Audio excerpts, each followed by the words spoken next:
Hallelujah. स्वस्थ कलीसिया, स्वस्थ कलीसिया, तंदुरुस्त कलीसिया। जैसे शारीरिक रूप से मजबूत होते हैं, वैसा आत्मिक रूप से मजबूत होना। आत्मिक रूप से मजबूत होने के लिए हमने सीखा कि जैसा एक बच्चा दूध की लालसा करता है, हमको आत्मिक दूध की लालसा करना, वचन की लालसा करना। ये वचन हमको तंदुरुस्त बनाता है, हमारी समझ को, हमारी बुद्धि को सही करता है, हमें आत्मिक रूप से सही बनाता है। दूसरी बात हमने देखा प्रार्थना। हमारा प्रार्थना जीवन, लगातार प्रार्थना करना, नियमित रूप से प्रार्थना करना, अपने जीवन को प्रभु के सामने रखना हमें तंदुरुस्त बनाता है। प्रार्थना जीवन अच्छा होने से हम तंदुरुस्त होते हैं। तीसरा हमने देखा संगति के द्वारा।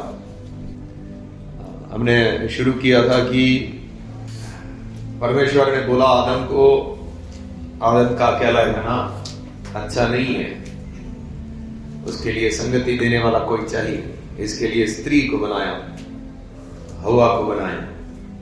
दूसरा वचन हमने देखा लोहा जैसे लोहे को चमकाता है, ऐसा अच्छा संगति के द्वारा हम लोग उन्नति प्राप्त करते हैं, हम चमकते हैं। आदम जब पापी नहीं बना था तो भी उसको संगति की जरूरत थी, तो पापी बनने के बाद मनुष्य को संगति की कितनी ज्यादा जरूरत है। शुरू की कलीसिया में हमने देखा बार बार संगति करते थे। हमने देखा संगति के द्वारा हमको क्या क्या करना है। कोई पाप के छल में ना आ जाए, उसके लिए उसको चेतावनी देना। जो प्रार्थना में ढीले पड़ गए हैं उनको प्रार्थना करने के लिए उत्साहित करना। जो घबरा जाते हैं उनको हिम्मत देना, दुखों में उनको शांति देना, परमेश्वर का आगमन की बात को लेकर शांति देना, उनका विश्वास टूट न जाए उसके लिए प्रार्थना करना, इसको हिम्मत देना। यहां तक हमने देखा। अब हम देखते हैं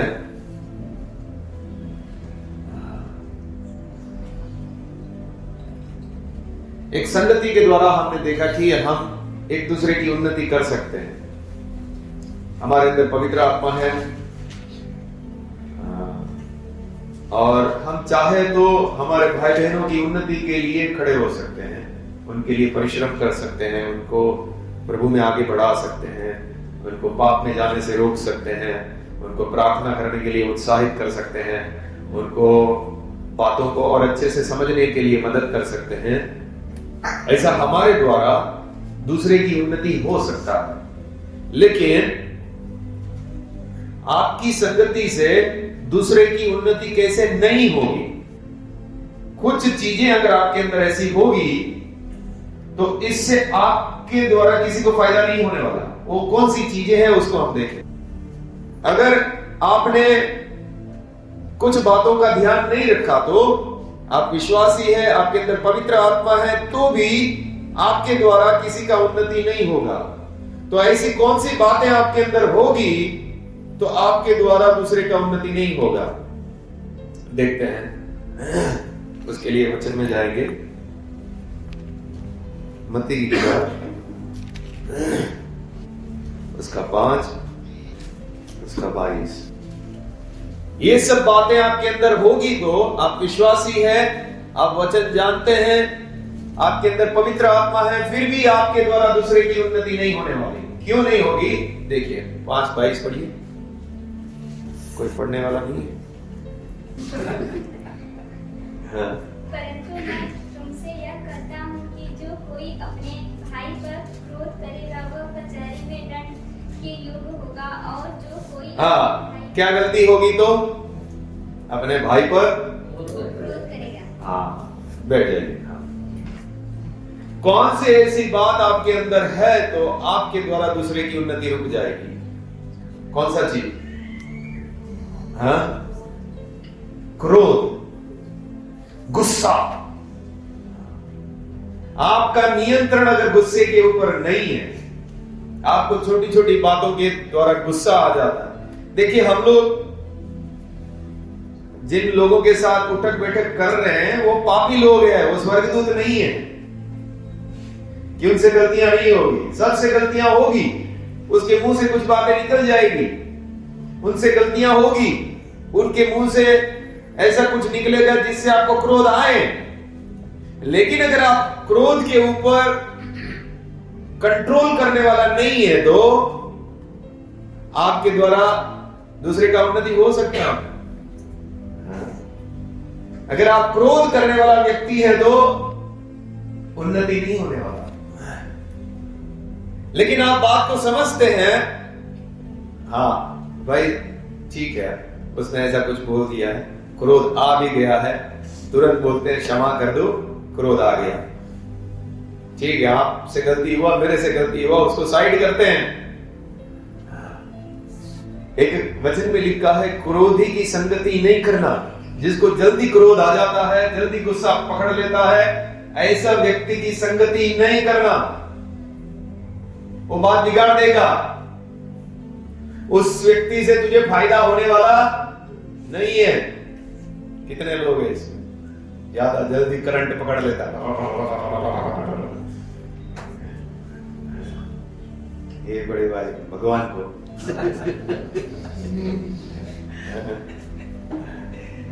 तुरंत करंट पकड़ लेता है, और करंट पकड़ ले वो तो तकलीफ नहीं है, लेकिन उसके बाद ये व्यक्ति भूल ही नहीं पाता। क्रोध करने के बाद, उसके बाद वो जो तमाशा शुरू हो जाता है, वो तमाशा चलेगा लंबा चौड़ा। उसके बाद मेल मिलाप नहीं हो पाता, उसके बाद मन में कड़वाहट आ जाती है, उसके बाद नफरत आ जाती है, उसके बाद हो पाएगा इस व्यक्ति के द्वारा दूसरे का उन्नति? हाँ, ये तो अटक गया और सामने वाले को भी अटका दिया। वचन में लिखा है, जट क्रोध करने वाले के साथ संगति नहीं करना। जिसको जल्दी से गुस्सा आ जाता है, तमाशा कर देता है, उसके साथ उसके साथ संगति नहीं करना।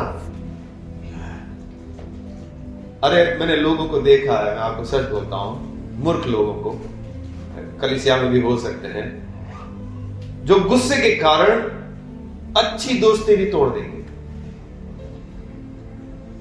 उनको गुस्सा आने के कारण वो रिश्तों को अहमियत नहीं देंगे। भाड़ में जा,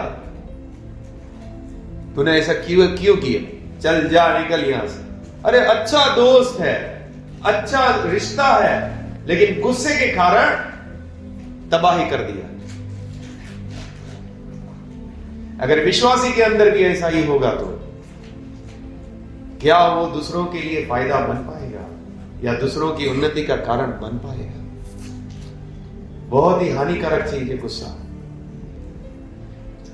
गुस्से में आकर अनाप शनाप बोल देना, रिश्तों की कोई अहमियत नहीं समझना, अपने भाई बहनों की कोई अहमियत नहीं समझना, कड़वाहट से भर जाना, क्षमा न करना, आप नहीं, उसको उससे बात ही नहीं करनी, जाओ उसको हट, उससे बात नहीं करना। अभी उसको वो जो लावा बन चुका है लाल, उसको ठंडा होने के लिए कितना टाइम लग जाएगा पता नहीं। इसके मन से बातें निकालने के लिए बहुत मुश्किल हो जाएगा। ये रोग है, आत्मिक रोग है। इस आपके द्वारा दूसरों का उन्नति होना तो दूर की बात है, आपके द्वारा बहुत लोगों को हानि हो जाएगा, बहुत लोगों को तकलीफ हो जाएगा। तीसरा रोग, गुस्से में आकर कड़वाहट आ गया। अब इसका, ये सब मनुष्य में है, बदला लेना पड़ेगा अभी इसका, से हानि कर दिया इसे। और कोई कोई तो दिखावटी रूप से बदला लेता है, वो तो हानिकारक, इतना हानिकारक नहीं है, वो तुरंत सामने बोल देगा या तुरंत कुछ ना कुछ कर देगा। लेकिन हानिकारक तो वो है, इसने चुपचाप है, किसी को बताया नहीं है कि मैं बदला लेने वाला हूं। अब ये चुपके से सामने वाले की हानि करेगा, बस सोचेगा इसको कैसा लाठी में लेना है, ये हानिकारक है सबसे ज्यादा। और ये विश्वासियों में भी हो सकता है। इस प्रकार का स्वभाव अगर एक विश्वासी के अंदर हुआ, वो दूसरों के लिए उन्नति का कारण कभी नहीं बन पाएगा। गुस्सा पे नियंत्रण आपका होना चाहिए। किसी के साथ कुछ अनबन हो गया, उसके बाद तुम बदला लेना चाहते हो, उसके बाद तुम उसके लिए कड़वाहट रखना चाहते हो, उसके बाद तुम उसको माफ करना नहीं चाहते हो, आपके द्वारा दूसरे को फायदा नहीं होगा। किसी को गुस्सा आ जाए, उसके साथ बात नहीं कर सकते आप हाथ जोड़ के भी जाएंगे तो भी है, चल बात ही नहीं करना मेरे से।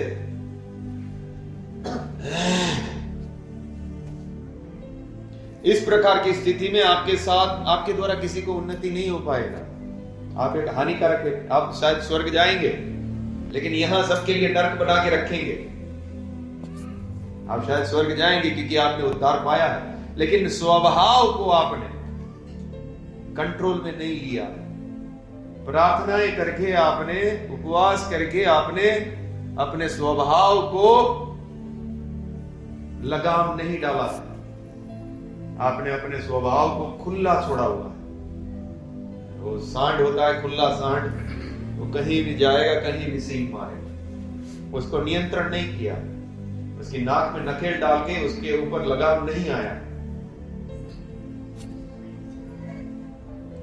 तो ऐसी परिस्थिति में आपके द्वारा किसी की उन्नति नहीं हो पाएगी।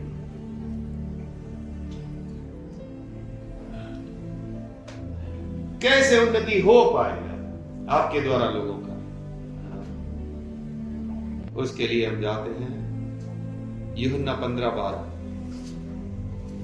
ये चीज आपके अंदर होनी बहुत ज्यादा जरूरी है। मेरी आज्ञा यह है कि जैसा मैंने तुमसे प्रेम रखा, वैसा ही तुम भी एक दूसरे से प्रेम रखो। ये प्रभु यीशु ने आज्ञा दिया। क्या करना है? क्या करना है? जैसे मैंने तुमसे प्रेम रखा है, जल्दी फोन बंद करो। एक दूसरे से प्रेम रखो। जल्दी जल्दी जल्दी।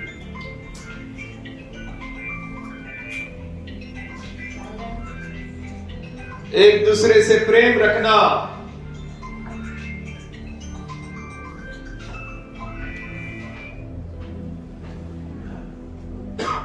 एक दूसरे के प्रति सच्चा प्रेम रखना।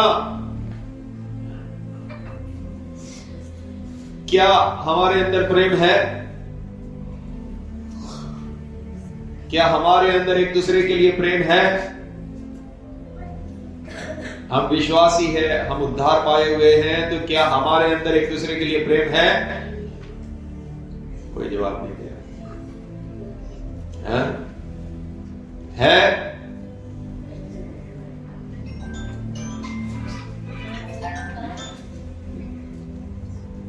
अभी उसको बंद कर दीजिए, हमारा धीरज की परीक्षा ना लीजिए। क्या हमारे अंदर एक दूसरे के प्रति प्रेम है? है? देखिए, परमेश्वर ने तो प्रेम डाला है। रोमियो 5:5 निकालिए। रोमियो 5 उसका 5। क्या हमारे अंदर एक दूसरे के लिए प्रेम है? परमेश्वर ने डाला। हम पढ़िए। और आशा से लज्जा नहीं होती, क्योंकि पवित्र आत्मा जो हमें दिया गया है, उसके द्वारा परमेश्वर का प्रेम हमारे मन में डाला गया है। पवित्र आत्मा जो हमको दिया गया है, उसके द्वारा क्या किया गया? परमेश्वर का प्रेम हमारे हृदय में डाला। परमेश्वर का प्रेम हमारे हृदय में है, तो फिर तकलीफ क्यों हो रही है? तो फिर मैं प्रेम क्यों नहीं कर पा रहा? तो मेरे गुस्से के ऊपर नियंत्रण क्यों नहीं आ पा रहा? मेरे अंदर नफरत क्यों आ रहा? इसका कारण क्या है, इसको मैं आपको बताना चाहता हूं। पर में आप उद्धार प्राप्त किए हैं तो आपके भाई के प्रति स्वाभाविक रूप से आपके अंदर प्रेम है, लेकिन तकलीफ की बात यह हो जाती है कि हमारे अंदर नफरत भी है, गुस्सा भी है, प्रेम है, उसको हम लेना पसंद नहीं कर रहे। हमको ज्यादा आकर्षित कौन सा वाला कर देता है? सामने वाले को हानि पहुंचाना है, वो वाला आकर्षित कर देता है, पुराना वाला स्वभाव। हम ज्यादा समझदार ना होने के कारण हमारे सामने ऑप्शन है, सामने वाले को प्रेम करना है, क्षमा करना है, उसकी गलती को ढांप देना है, या फिर मुंह तोड़ जवाब देना है। सामने में से कोई भी एक चीज लेने की जब बारी आती है तो हमको कौन सा वाला पसंद आ जाता है? इसको उठा लेते हैं, इसको थोड़ा सा बोल देते हैं, हम उस चीज को चुन लेते हैं, हमको यह आकर्षित कर जाता है। प्रेम है, हमारे मन में प्रेम है, प्रेम डाला हुआ है, लेकिन हम पुराने वाले स्वभाव को, उससे हमारी दोस्ती थी, इतने साल से हम चल रहे थे उसके साथ में, तो उससे हम तुरंत ही आकर्षित हो जाते हैं और तुरंत ये कर देते हैं, जो नहीं करना चाहिए वो कर देते हैं। अगर हमको दूसरे की उन्नति के लिए,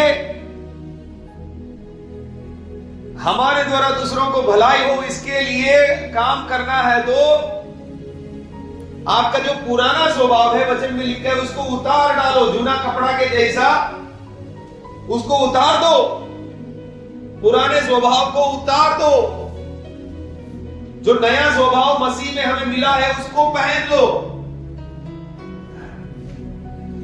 जब आपकी बारी आती है प्रेम करने की या तकलीफ देने की, तो पुराना वाला है उसको हटाकर जो नया दिया गया है उसमें चलो। सामने वाले ने कुछ बोल दिया तो भी सहन करना है मुझे, और अगर मेरे अंदर कोई ऐसा पाप का रोग लगा हुआ है, गुस्सा निकल जाता है, तुरंत मुझे उसको बोलना है, भाई मेरे अंदर तकलीफ है, मेरे अंदर गुस्सा तुरंत आ जाता है, मुझे क्षमा करना।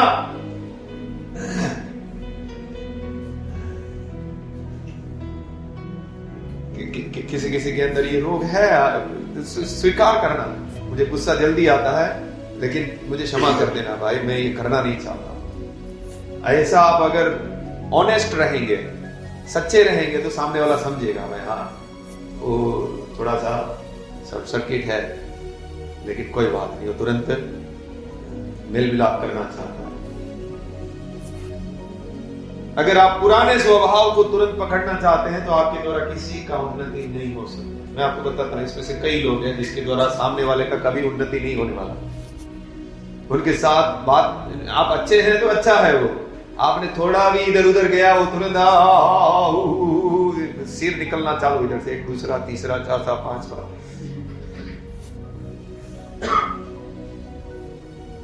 नहीं कर पाएंगे आप, दूसरे का उन्नति कभी नहीं कर पाएंगे। लेकिन आप अगर ये पुराने स्वभाव के ऊपर अपना नियंत्रण लेते हैं प्रार्थना सहित, तब आप दूसरों की उन्नति का कारण बन सकते हैं। उनके दुखों में आप खड़े रह सकते हैं, उनको दुखों में उनको शांति देने वाला बन सकते हैं। कोई परीक्षाओं से जा रहे हैं, उनके लिए प्रार्थना करने वाला, उनके साथ खड़ा रहने वाला, आप जिस रीति से उसके लिए मदद कर सकते हैं वैसा मदद करने वाला बन सकते हैं। आप उनकी उन्नति का कारण बन सकते हैं। एक व्यक्ति जब परीक्षाओं से जा रहा है, तब आपके लिए बहुत बड़ा मौका है, उसको प्रभु तैयार कर रहा है, उस व्यक्ति को तैयार किया जा रहा है। अभी उसको चारों तरफ से सपोर्ट की जरूरत है। आपके पास मौका है कि आप जाकर उसको सपोर्ट बने और उसको बनाने में आपका सहभागी हो जाए, इसकी उन्नति के लिए आप भी सहभागी हो जाए। लेकिन तकलीफ की बात ऐसी है कि हम उसको मौका नहीं समझ रहे। हम बोल रहे हैं भाई मेरी घटी हो जाएगी, मैं भागता हूं इधर से, इधर जाएंगे मुझे कुछ तकलीफ हो जाएगी, मुझे अपना टाइम देना पड़ जाएगा, अपना कुछ खर्चा करना पड़ जाएगा, तो भागो, चुप हो। और आप ये स्वाभाविक है, मैं आपको बोल रहा हूं ना। एक सामान्य मनुष्य क्या करता है? यही करता है। लेकिन जो सच में एक आत्मिक व्यक्ति है, समझदार व्यक्ति है, जिस रीति से इसको बनाने में, इसकी परीक्षा में मुझे जो करना चाहिए मैं करूंगा, मैं कम से कम उसको हिम्मत देने के लिए ही खड़ा हो जाऊं, उसको फोन करके 2 बार करने के लिए खड़ा हो जाऊं। परमेश्वर जो भी कार्य उसके लिए कर रहा है उसमें मैं खड़ा हूं उसकी उन्नति करने के लिए। अगर वो पाप कर रहा है तो, ये बच्चा पाप में जा रहा है तो, अगर मैं उसकी उन्नति करना चाहता हूं तो मैं उसके लिए प्रार्थना करना शुरू करूंगा। मैंने कुछ देख लिया इसके बारे में, उसको जाकर मेरी बात सुनने वाला है तो 2 डांट लगाऊंगा, ये नहीं करना है तुझे, ये गलत मार्ग है, इसमें नहीं जाना। अगर तूने किया तो, ऐसा कुछ किया तो आगे फिर तकलीफ हो जाएगी। उसको समझा रहा है, इसका उन्नति का कारण बनता है, इसको गलत मार्ग में जाने से बचाने का वो कारण बनता है। अरे जाने दो ना, बिगड़ेगा वो, बिगड़ेगा ना, अपने को क्या है ना, हट, इसके बारे में क्या करने का है। उसके माँ बाप ध्यान नहीं देते, तुम क्यों क्या पीछे पड़ा है, ध्यान दो उसको। ऐसा सोच तो सांसारिक सोच है। मैं मेरे भाई बहन के लिए जो कर सकता हूं, मुझे उसकी उन्नति के लिए मैं करूंगा। मेरी जिम्मेदारियां हैं, मालूम है, विश्वासी भाई बहनों के लिए मेरी जिम्मेदारियां हैं, मेरी प्रार्थना करने की जिम्मेदारी है। अगर मैं पैसे वाला हूं तो, अगर इसकी घटी है तो मुझे पैसे देने की मेरी जिम्मेदारी है उसको। देखिए याकूब की किताब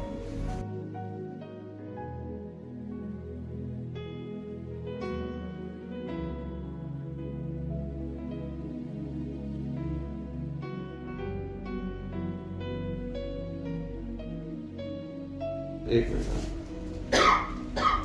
माफ करें, पहला तीमुथियुस 6:17 से पढ़िए।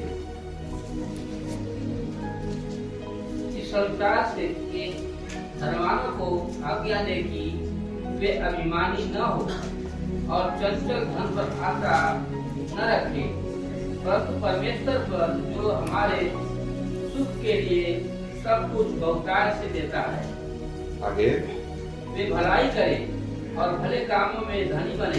हाँ, आपके पास धन है तो क्या करें? भलाई करे और भले कामों में धनी बने। यानी कि जो धन रखा हुआ है उसका क्या करें? उसका उपयोग करें। लेकिन एक शारीरिक व्यक्ति क्या करेगा? नहीं, वो कम हो जाएगा, थोड़ा 8-10 नोट कम हो जाएगी। ये कम नहीं करना है, उसको कहीं से और मिले तो उसको और बढ़ाना है, नहीं करना है। भले काम में धनी बने। मेरा भाई जब तकलीफ में आया, मेरी बहन जब तकलीफ में आई, उसको पूछे क्या आपको कमी है, क्या कर सकते हैं हम आपके लिए कि जो पड़ा हुआ है उसके द्वारा वो उपयोगी हो सके। आगे,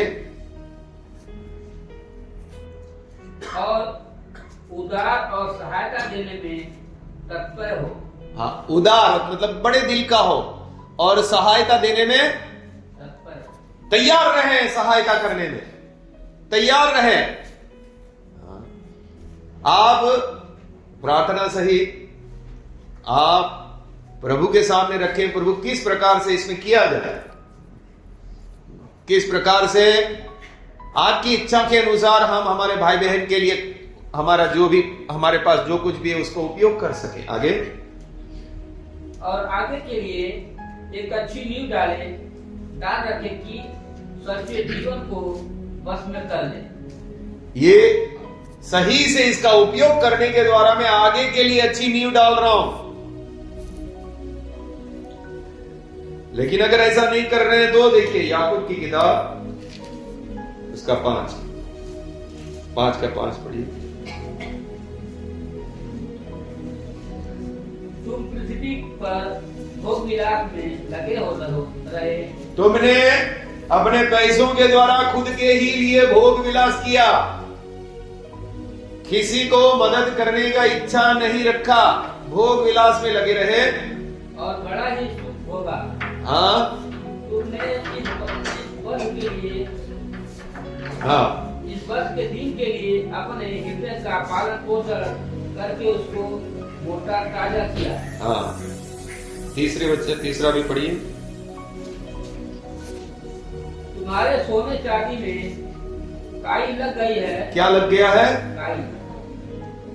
सड़ गया है तुम्हारा सोना चांदी, क्योंकि उपयोग नहीं कर रहे हो, भर के रखा हुआ है। हाँ, आगे। और वह काई तुम पर गवाही देगी। वो काई तुम पर गवाही देगी और आग के समान तुम्हारा मांस खा जाएगी। हाँ। तुमने अंतिम युग में धन बटोरा है। अंतिम युग में बटोरना चाहा तुमने, उसका उपयोग करना नहीं चाहा।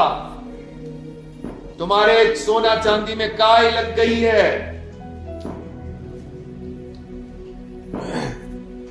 मुख्य बात, हमारे द्वारा लोगों का उन्नति हो, हम कैसे हमारे भाई बहनों के उन्नति के लिए उपयोगी बन सके। हाँ। अगर मैं सांसारिक व्यक्ति हूं, शारीरिक व्यक्ति हूं, मेरी सोच सही नहीं है, तो मेरे द्वारा किसी का उन्नति नहीं हो सकता। मैंने अभी पिछली बार बोला था, तो एक कनाडा से एक भाई आया था, वो करोड़ोंपति है। तो पिछली बार मैं कल्याण साइड गया, तो कहीं डोंबिवली में शायद उनका घर था, तो उन्होंने बुलाया। तो मेरे साथ वो बनारस के ठाकुर साहब भी थे, और हम गए, और वो ठाकुर बहुत ज्यादा तकलीफ थे, मतलब उसके काम ही नहीं मिल रहा, उसके पास खाना खाने के पैसे नहीं, इतना तकलीफ वो ठाकुर वहां के बनारस के। और वो कनाडा वाले के यहाँ बुलाया, तो बोला इनको भी लेकर चलते हैं। तो पूछ रहे हैं वो कनाडा वाला इतना पैसा वाला है कि वो पूरा, उसकी पत्नी उसको बोल रही है तू अभी पूरा वर्ल्ड घूम, इटाली जा, स्विट्जरलैंड जा, न्यूजीलैंड जा। मैं बोला ये इतना घूमेगा तो इसके पास पैसा कितना होगा? उसकी पत्नी ने उसको ऐसा बोला। तो मुझे बोल रहा है इसका काम धंधा है कुछ? मैं बोला नहीं है, उसको काम नहीं मिल रहा है। मैं बोला उसके पास खाना खाने के भी पैसे नहीं। ओ उसके पास खाना खाने के भी पैसे, 1 रुपया नहीं पूछा उसको देने के बारे में उस व्यक्ति ने। उसने सोचा ही नहीं, फिर भी मुझे बाद में भी फोन करके बोल रहा है उसको काम मिला? मैं बोला नहीं मिला। हो उसके सोने चांदी में क्या लग गया है? काय लग गया है। तूने मतलब ये दुष्टता है, मैं आपको सच बोल रहा हूं, ये दुष्टता है, ये बुराई है। एक इस इंसान के अंदर सामने एक व्यक्ति ऐसी परिस्थिति में है और उसको 1 रुपया देने के लिए वो नहीं सोच रहा, ये दुष्टता है। इंसान का हृदय कितना कठोर हो सकता है, आप जरा सोच सकते हैं। एक विश्वासी का भी ऐसा हो सकता है? नहीं, काय लग जाए तो लग जाए, सड़ जाए, दूंगा नहीं किसी को, अंदर पड़ा सब सड़ जाए। मेरी मम्मी ना, वो मेरे पापा काजू बादाम लेकर आते, तो मैं जाके चुपके से ढूंढ ढांड के खा लेता था। तो मेरी मम्मी ऐसी जगह छुपा देती थी कहीं मिलता नहीं था। तो कई बार तो मैं वो बादाम कहीं से ढूंढ के निकालता तो सिर्फ ऊपर का खोखा रहता था, अंदर चींटी खा गई है। मैं बोला ये देखो मम्मी, इससे अच्छा हमको खाने ही दे देते, अंदर से चींटियां खा गई, हमको खाने नहीं दिया आपने। इंसान का ऐसा ही होगा, ये कठोरता है मन की। ये मन कठोर होने के कारण वह ऐसा अपने पैसे का सही उपयोग नहीं कर पाता।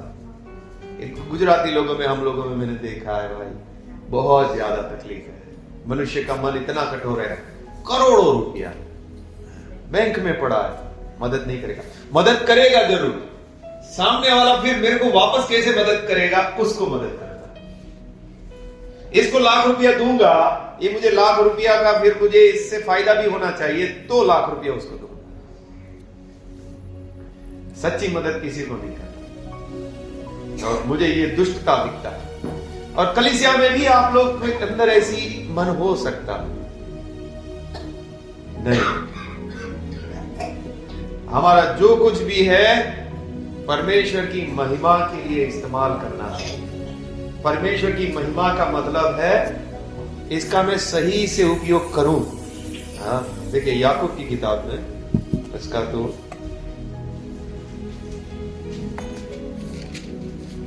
ऐसा भी नहीं करना कि आप तुरंत अपना पैसा लाकर सबको दे देना शुरू करो। नहीं, प्रार्थना करो।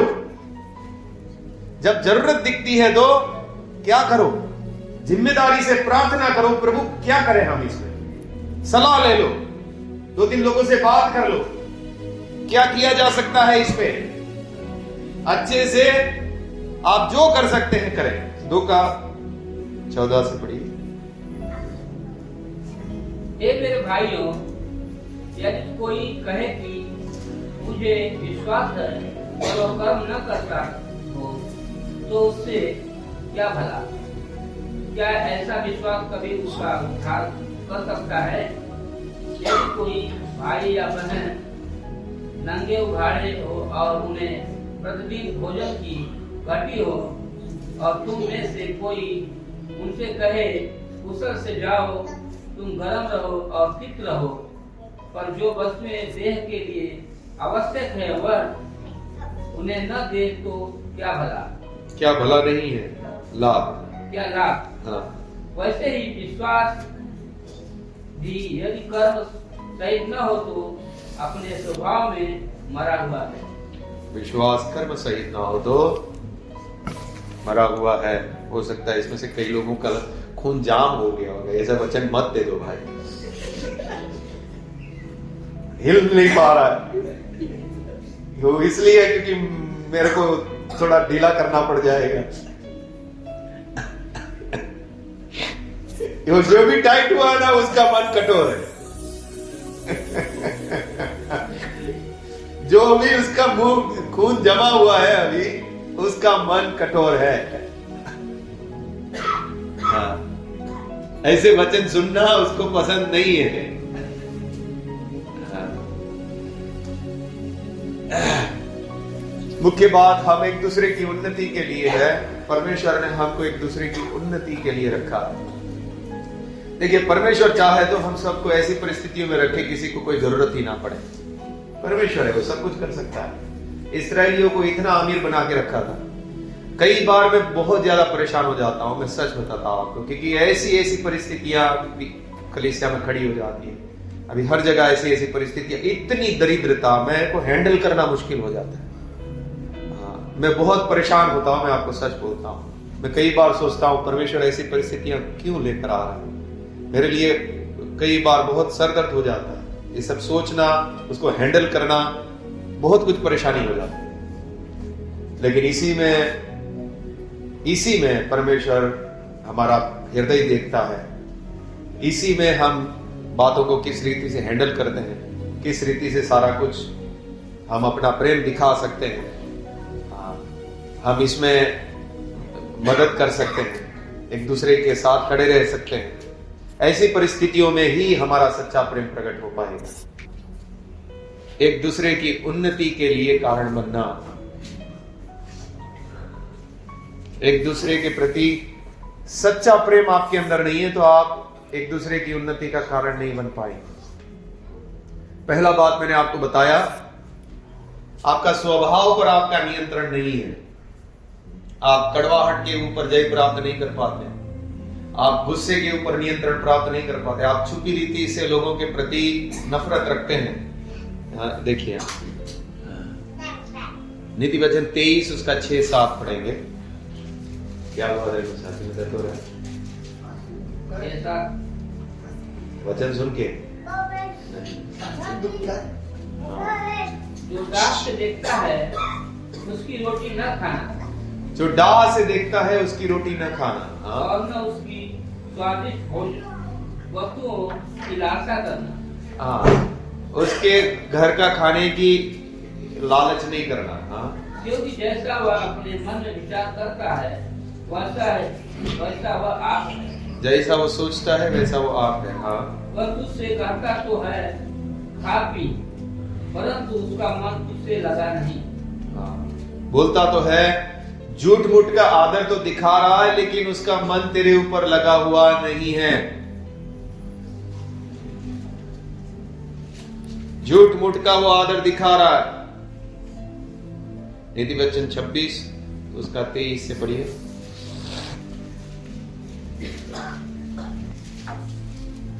जैसा कोई चांदी का पानी चढ़ाया हुआ मिट्टी का बर्तन हो, वैसा ही बुरे मन वाले के प्रेम भरे वचन होते हैं। बुरे मन वाले व्यक्ति के प्रेम भरे वचन कैसे होते हैं? हाँ, मिट्टी का बर्तन है लेकिन उसके ऊपर चांदी का कलर किया हुआ है। दिखाया क्या जा रहा है? ये मटका कैसा है? चांदी का, लेकिन असल में है क्या? मट्टी का। ऐसे ही जो सिर्फ दिखावा करने के लिए प्रेम भरे वचन बोलते हैं, लेकिन मन में क्या है? उसका मन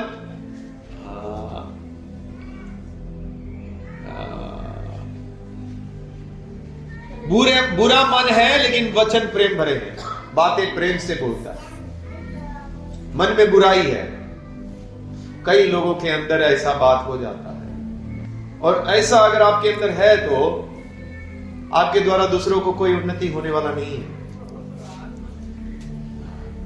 देखिए, इस प्रकार का मन बहुत बुरा होता है, मैं तुरंत समझ जाता हूं। उसकी बातचीत से, उनके आदर करने से तुरंत मेरे को समझ आ जाता है ये व्यक्ति का मन नहीं लगा हुआ है मुझसे। इसमें तकलीफ क्या हो जाएगी मालूम है? अगर ऐसा मन आपका है ना, तो आप के द्वारा दूसरों को कोई फायदा नहीं होगा, हानि ही होगा। इसका क्या करें? जो भी बात है ना, उसको तुरंत उसका सॉल्यूशन करें। मन में किसी के प्रति बुराई न आने दें। कई सारे लोग आदर इसके लिए करते हैं क्योंकि अभी आदर करना पड़ रहा है। सच्चा मन से आदर नहीं कर रहे। भाई, उसको एक थोड़ा सा लगा दी ना कान के नीचे लगा के बिठाओ। बुरा मन न रखे। और बहुत गंदा दिखता है। बाहर से प्रेम भरा, मन अंदर बुरा, बहुत गंदा दिखता है। उस व्यक्ति के साथ कैसे भी करके आप मेल मिलाप कर लो। ऐसा स्थिति में क्यों जा रहे हैं? और उसके बाद आप जो कुछ भी करोगे, अगर आपका मन बुरा है, आप कैसे भी मदद करना चाहते हो उसको, उसमें गड़बड़ियां ही होगी। बुरा मन के द्वारा आप सामने वाले की फायदा कर पाओगे? कैसा भी फायदा नहीं कर पाओगे उसका। इसका इलाज यही है, आपके अंदर की मन की बुराई हट जाए, मन के अंदर बुराई न रहे।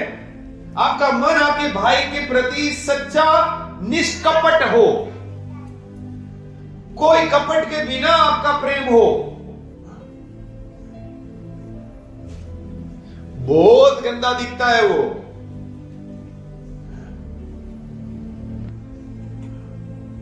एक भाई के यहां गए थे, वो ऐसा दिखावा कर रहे, पास्टर थे, कि वो आदर कर रहे हैं मुझे, जबकि आदर नहीं कर रहे। वो कुछ खाना दे रहे, मंगवाऊं खाना वहां से मंगवाना नहीं चाहता है। खाएंगे आप खाएंगे? मैं ऐसे बैठा हूं, बोलो खाएंगे? बोला नहीं भाई, बैठ ऐसा ही। तेरे को मन नहीं है आदर करने का, तो सिर्फ दिखावा कर रहा है, मन नहीं लगा हुआ है। ऐसे लोगों की स्वादिष्ट भोजन वस्तुओं की लालसा नहीं करना। जो आदर नहीं कर पाते हैं उनको बोलो नहीं चाहिए, आपका कुछ भी नहीं चाहिए साहब। जिनका मन लगा हुआ नहीं है, जिनके मन में बुराई है, ऐसा मन से आप किसी के लिए फायदा कारक नहीं बन पाएंगे, हानिकारक बन जाएंगे। प्रेम वचन में लिखा है निष्कपट हो। आपका प्रेम निष्कपट हो। इसको ठीक करना पड़ेगा आपको, आपका मन को ठीक करना पड़ेगा। आपके द्वारा बहुत लोगों को आशीष मिल सकती है, लेकिन अगर आप समर्पित होकर जिएंगे तो,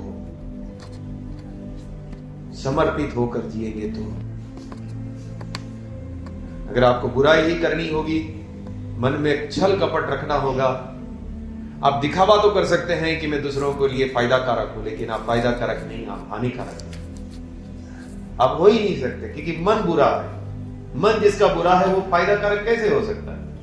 वो अपना सच्चा प्रेम उसके अंदर है ही नहीं, वो सिर्फ दिखावा है। जैसा मिट्टी के बर्तन पर चांदी का कलर किया हुआ है, दिखाया जा रहा है चांदी का है।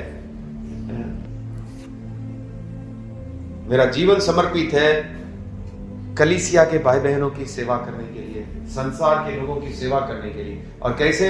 निष्कपट रूप से। मैं जो कर सकता हूं मैं करूंगा। हो सकता है मेरा दिल बड़ा ना हो, छोटा ही दिल हो, लेकिन मैं जो कर सकता हूं मैं करूंगा। मैं सच्ची सेवा के लिए, मैं असल में किसके लिए कर रहा हूं? जो कुछ भी कर रहा हूं किसके लिए कर रहा हूं?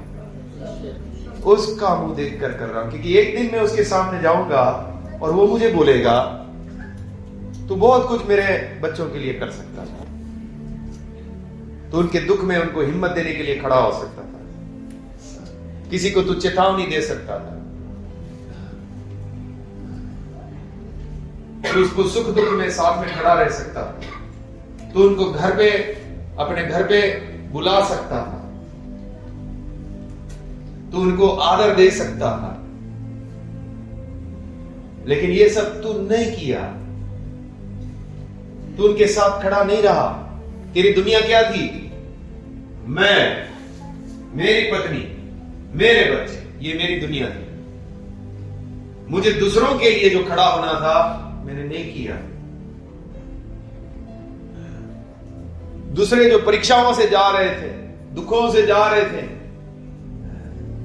उनके लिए प्रार्थना करने के लिए मेरे पास समय नहीं था। मेरा बहुत बड़ा रोल है दूसरों का उन्नति के लिए। नए लोग आते हैं, उनका उद्धार के लिए मैं बहुत कुछ कर सकता हूं, उनसे बातचीत कर सकता हूं। मेरे पास अगर कोई दान है, उससे बात करने के द्वारा या जो कुछ करने के द्वारा मुझे उसको आगे बढ़ाना है प्रभु में, उनका उद्धार के लिए, उनसे बात करना, उनसे मिलना। अभी तो 2-3 सिस्टर लोग बात कर रहे, नहीं तो कोई नया आके चला गया, किसी को मालूम ही नहीं है, कोई आकर उसको मिला भी नहीं, उससे बात ही नहीं किया। अभी तो करते हैं, शुरू के कलीसिया जब शुरू हुआ, आकर बैठकर चला गया, किसी को मालूम भी नहीं है, किसी ने उसके ऊपर ध्यान ही नहीं दिया।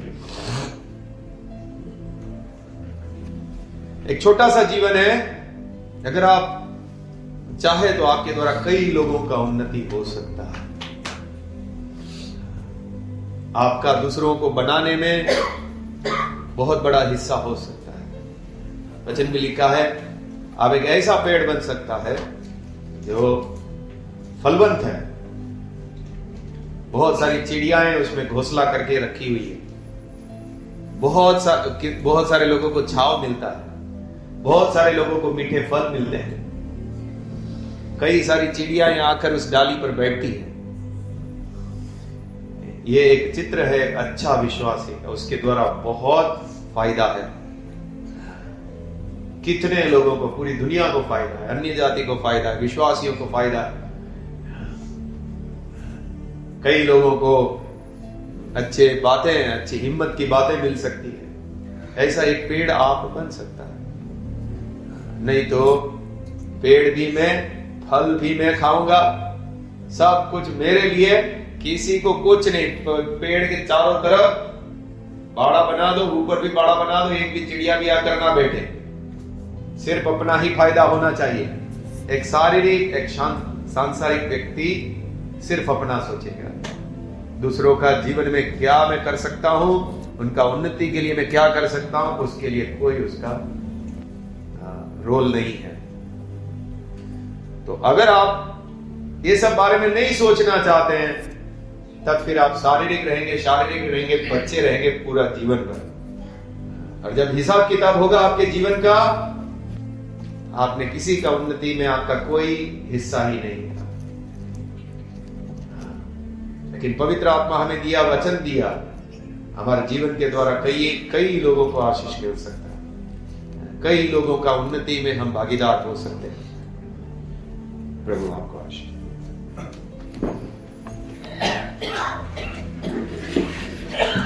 प्रार्थना करें कि प्रभु हमें ऐसा मन दे कि हम दूसरों के लिए अपना जीवन समर्पित करना चाहते हैं, एक सच्चा मसीह जीवन जीना चाहते हैं, हमारे द्वारा दूसरों का उन्नति हो,